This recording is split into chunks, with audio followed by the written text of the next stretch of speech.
What's up, guys? It's Coach Gaglione here. This is another edition of our Gags Goals Update, Road to 220 series. This will be our final workout, final heavy workout. I should say final equipped workout leading into the meet. So I guess a lot of the pressure is off. Getting excited, feeling good about everything. Yeah, it was kind of a good turnout, good end to the training cycle.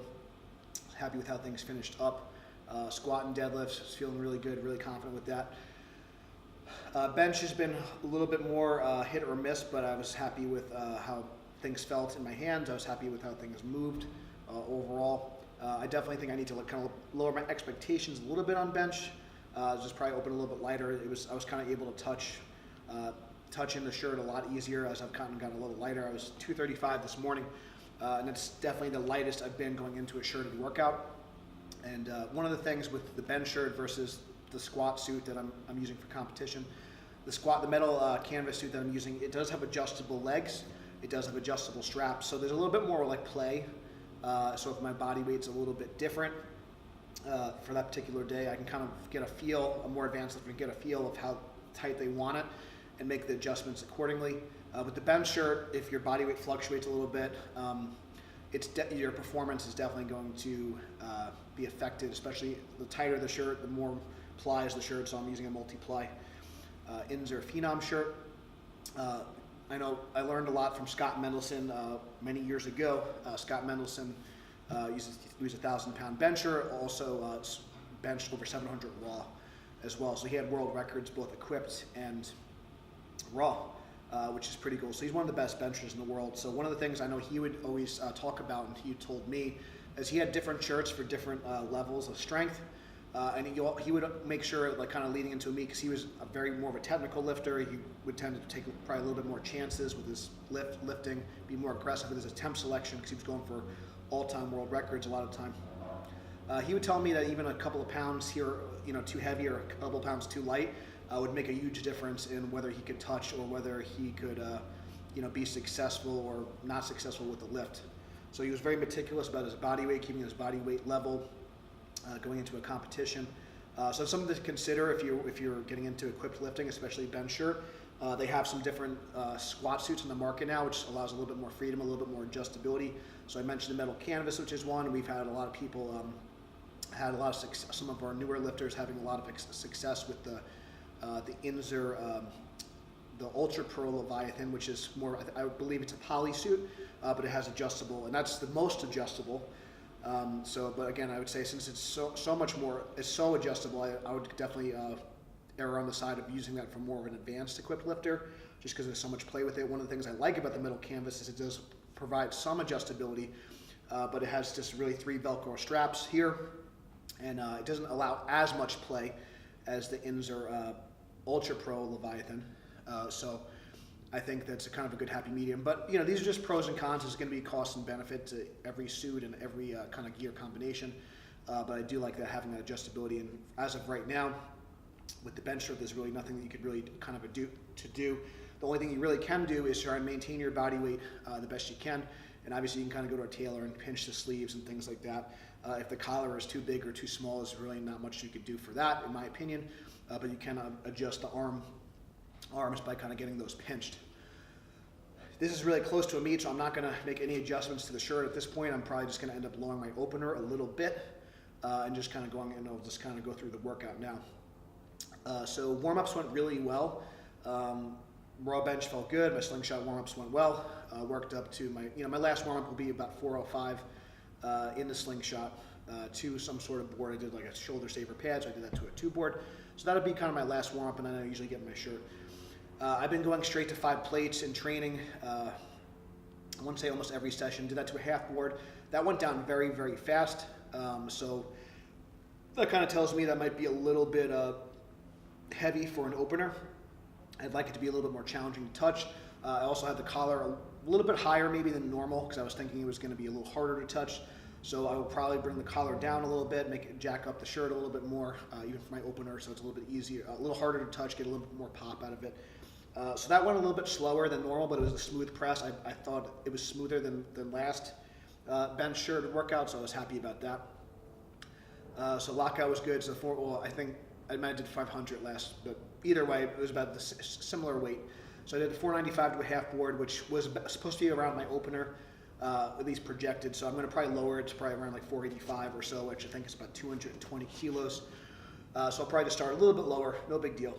I benched 490 last meet, so I'm definitely on pace to make some progress for my last meet and in a lower weight class, so that's always great.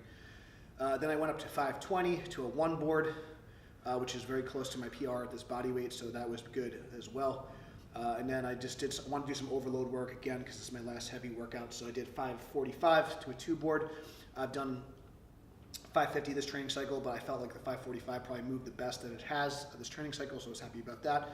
And then I just did a little bit more overload to a three board, which someone my size, a little more stocky, I wouldn't use a three board too often in a shirt just because the range of motion is really not great. But as far as for an overload purpose, I just wanted to get some heavier weight in my hands, so I did 570. That went up pretty smooth. I tried to hold the lockout a little bit longer, so I was happy about that. So at the end of the day, I'd probably like to end around maybe 530 or so for a third attempt. So the fact that I was able to hold 570 in my hands, and for frame of reference, my all-time PR in a meet is 575. The most I've handled in training, I want to say, is maybe 600 to a two board, and then I've done like 585 in training to a one board, which typically in a shirt, more or less, if you could do it to a one board, you should be able to kind of do that with a taper in competition. So did 520 to a one board today. I'd like to do around, somewhere between 520 and 530 on a third attempt, and that'll allow me to get a good amount of progress from last competition, again in the weight class lower, so I'm happy about that. So I really just need to be careful about not dropping too much more weight, trying to stay around 235, otherwise I know that the shirt is not going to fit. So I'd like to be around 235, 240 on the platform ideally, so I'm going to really have to kind of load up with some sodium and carbohydrate the day before. Not necessarily for fuel, because again, it's only 9 lifts, but for, obviously we want energy and performance and all that, and we want the electrolytes, but also when you're in equipment, that bloat, that extra hydration, that extra glycogen stores can make the suit and the shirt feel better, fit tighter, and allow you a little bit more carryover. So it's something to consider. I'm sure you've probably seen some people kind of drinking soy sauce at meets and stuff. So like having that sodium, having that carbohydrate is going to be key after a weigh-in to kind of replenish everything that you kind of like if you're doing a water cut or something like that. So just something to consider. Again, I've kind of mentioned this several times, but I think it's worth noting. This is more of a challenge for me. I'm not a big advocate of big weight cuts in general or just cutting weight in general, but this is a challenge for me, and I do work with some high-level people that will have to do some weight cuts from time to time, and I always want to practice what I preach. I want to understand what my athletes are going through, and for me, it's allowing me to give me a target so I can continue on my weight loss journey, even though it's not ideal going into the meet on a calorie deficit and losing weight, especially for an equipped meet. It's probably a really stupid idea because your stuff's going to always fit different. My overarching goal right now is dropping body fat, but I still obviously love powerlifting. I want to continue to compete. I want to continue to get stronger. And even if that's not absolute poundage on the bar, if my Wilks is going up, if I'm getting stronger pound for pound, there's different ways you can kind of measure this, then that's a win in my book. So again, just to kind of recap, I've kind of, again, some of my best lifts, in competition, I've never really had them all on one day. So I am actually in position to potentially hit an all-time PR total. I've only totaled 1950 in competition. I have never really put all my lifts together on one day. So even though I've squatted 900 in competition, even though I've benched 575 in competition, and I've pulled 660 in competition, and I've done a 700 deadlift in the gym, I've never put those lifts together.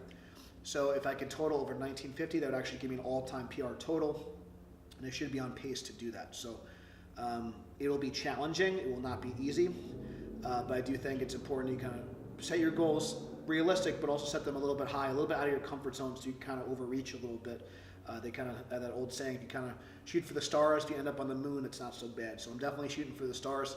On a perfect day, I would love to total 2,000. That's a number that I've been kind of chasing for a very, very long time, and it's been very elusive to me.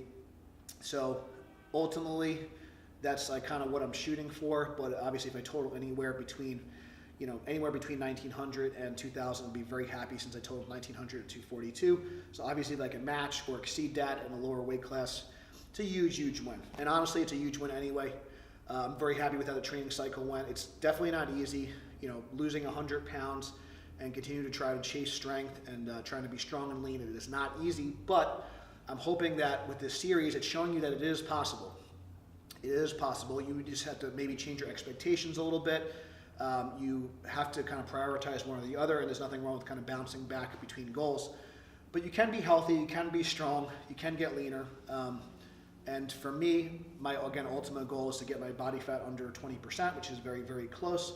On my in-body, it was 21% this week, which is the lowest in-body reading I've had. Again, nothing earth-shattering, but it's a lot better than, I've had in-body readings as high as 40%, which is pretty gross, but that's where I was.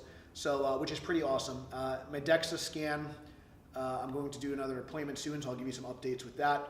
My last DEXA scan registered me at 21% body fat, and when I got the 21% DEXA scan, the in-body was reading like 25, 26, so I'm very excited to see. I'm hoping, knock on wood, that when I get my DEXA scan, it'll read a little bit under 20%. So excited about that. That's kind of been my progress. I'm going to do our bench for boobs contests for charity, which will I'll work up to like a last warm-up kind of weight in a slingshot. So that'll be technically my last like heavy or high intensity session. Then I'll probably just do some speed work, kind of getting into the meat, just work on some technique, work some kinks out. I definitely still need to work on my bench setup a little bit just to make sure that's a little bit more consistent. Ideally, I'd like to have maybe a 3-man handoff so I could focus on a little bit better of a setup, so I'm not doing as much of the unracking myself. And if I could do that at the meet, I know I'll be a lot more successful. So very excited. I'm going to do definitely some visualization, some more positive affirmations and things like that. And maybe that's something I'll talk about a little bit more in a future episode as well. I know I kind of mentioned we'll do some stuff with down regulation stuff as well, but just kind of leading up to the meet, I think that's kind of all we have time for. And then we'll kind of do some recap, and then I'll kind of talk about some of my goals moving forward after the meet. But we don't want to get too far ahead of ourselves. We still got to make it to the contest. We still got to get to the big dance. We still got to make weight. So thank you so much for following along my journey. Definitely check out the links below if you want to support the channel. Subscribe, like, do all that good stuff. There's many ways you could support, whether it's buying one of our programs, signing up for online coaching, buying one of our books. We try and put out as much quality free content as we can, and one of the things I'm trying to do is also showcase my own training, putting myself on the spot a little bit so you can kind of see what, I consider myself a very normal person with kind of average genetics, but I put in a lot of work and I've been able to achieve a decent level of success in my opinion, and I hope you do too. And hopefully this inspires you to be strong, fit, strong and lean. And until next time, guys, thank you so much for watching. Thank you for following along my journey. I'm very excited to unleash the news for how the meet goes very soon. And until next time, stay strong, and we'll see you soon.